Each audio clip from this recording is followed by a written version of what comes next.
Парижі, де ми сьогодні, амбасадор Канади Стефан Діон та посол України до Франції Вадим Омельченко представили для елітної публіки фільм про творчість Тараса Шевченка та імерсивний фільм про трагедію війни «Ukraine – Land of the Brave», прем'єра якого відбулася на українському фестивалі в Торонто минулого року. До річниці нападу Росії на Україну у Гранд Пале Імерсив у Парижі відбуваються 3 українські виставки про Тараса Шевченка, Марію Прymachenko та «Україна – земля хоробрих».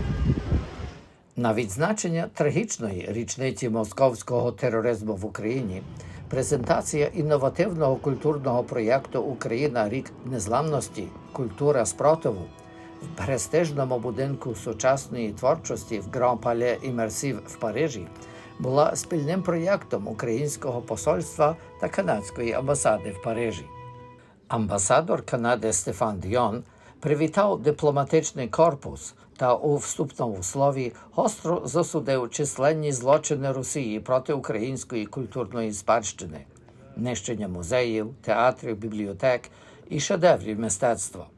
Амбасадор зазначив, що світова прем'єра показу імерсивного проєкту про трагічні наслідки війни «Ukraine – Land of the Brave» «Україна – земля хоробрих» відбулася так і в Канаді, а саме в українському фестивалі у Bloor West Village в Торонто. L'horreur de la guerre, c'est aussi la destruction des musées, des théâtres, des bibliothèques, des chefs-d'œuvre, comme s'il s'agissait d'annihiler la mémoire d'un peuple, d'un pays. L'agresseur l'affirme lui-même. Son but est de nier à l'Ukraine son identité, sa culture propre. Donc, soutenir l'Ukraine, c'est aussi célébrer son identité, sa culture, ses artistes. Voilà ce que nous sommes venus faire aujourd'hui, tous ensemble, en inaugurant cette exposition immersive intitulée « Ukraine, une année de résilience, une culture de résistance ». Cette exposition fut dévoilée pour la première fois au Festival ukrainien de Toronto en septembre 2022.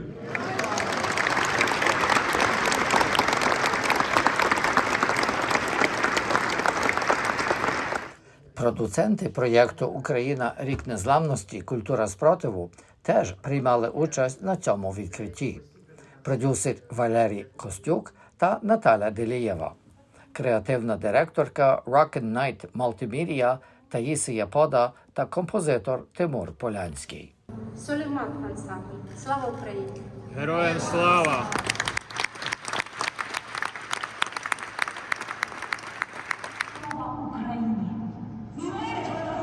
Доброго вечора, ми з України.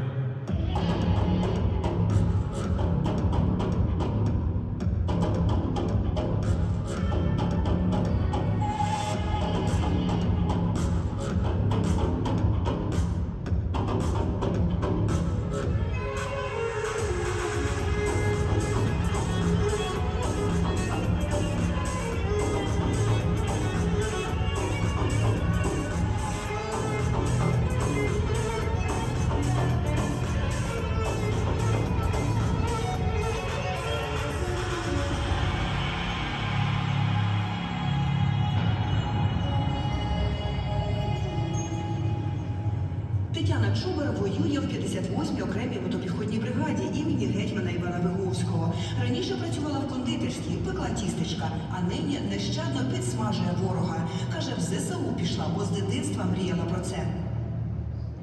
У мене 2 діток, це малюнок ось мої дітки.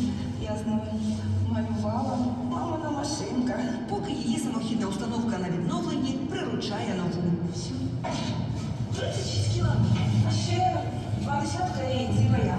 Хлопці навіть кажуть, ми з тобою не зв'язуємося. Разом із продукцією «Україна – земля хоробрих» було представлено також імерсивне вшанування творчості Тараса Шевченка та Марії Прymachenko. Посол України в Парижі Вадим Омельченко на тлі показу імерсивної Марії Prymachenko висловив важливість такої інноваційної виставки в одній із найповажніших центрів культури світу. Вітаю щиро всіх братів і сестер українців у Канаді, всіх, хто мене бачить і чує. Значення цієї експозиції дуже велике, тому що, ви розумієте, російська пропаганда в цілому світі і тут у Франції також, вони заперечують існування української культури, української мови і взагалі України як такої. І ми хочемо показати, яка Україна є, якою вона була і якою вона є зараз. І ми зібрали дуже велике тут зібрання. Ви бачили половину дипломатичного корпусу, тут і всі посольства Канади, до речі, яке є нашим партнером, якому я хочу особливо подякувати, послу пану Діону за допомогу, за участь в цьому проєкті. Третій з основних партнерів цього проєкту, президент Асоціації музеїв Франції Крис Деврон, підтримує Україну та засуджує нищення її культурної спадщини зі сторони Росії. We want to make sure that we don't forget what happened a year ago in the Ukraine, but also we want to make sure that nobody forgets that culture is part of this conflict, and that what's happening is that there is a party who wants to destroy not only the country, but also its past, its present and its future through destroying culture and even taking away the art, making it impossible for artists to work. And I think it's absolutely necessary to make sure that we figure how important Ukrainian culture was, is and will be for the future, especially maybe right now, because we have also seen how Ukrainian artists working today, that they take up their responsibility, not just their military and social and political responsibility, but also their cultural responsibility. So it's because of this war that I think a lot of people became incredibly aware about the tool of culture, the importance of culture. And so that's the reason why we are, I'm not saying happy, but that we find it very important to have this event here in the Opera of Paris, because I don't know if you know the history of the opera in Europe, but a lot of revolutions, a lot of changes were always acted out and played out, not just on the stages, but also in the other spaces of operas. So that's why I think it's very, very, very important to have this event at the Opera de Paris. Приміщення – це друга такого типу виставка, вона називається імерсивна виставка, тобто ви бачите, все навколо рухається, все відео і так далі. Це всього-навсього це друга виставка в Парижі такого типу. Перша була присвячена Венеції і друга Україні. І це робилося, звісно, в партнерстві з оперою Бастилії, з імерсивним центром. І також, ну, звісно, при партнерстві посольства Канади, яке нам дуже допомагало. Амбасадор Канади Стефан Діон вважає, що шанувати українську культуру та її чудове мистецтво – це чудовий спосіб підтримувати Україну. Because it's beautiful, first, because it's fun, it's fantastic to see the beauty of this work, and because Ukraine needs our support, because they are so unfairly attacked by a war of invasion, a war of aggression, and because to support Ukraine is to support the world, because we need to show to the world that the crime of invasion, the crime of aggression does not pay. That's the key point. It's for Ukraine and for the peace in the world. There, of course. I mean, we know the importance for the avant-garde arts of Kharkiv.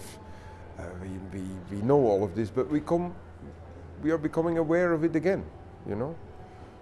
To give you an example, the work of Maria Prymachenko, of course we knew it existed, are naive, but more than are naive. If you think about Douanier Rousseau, it's more in that range, it's radical avant-garde, I think.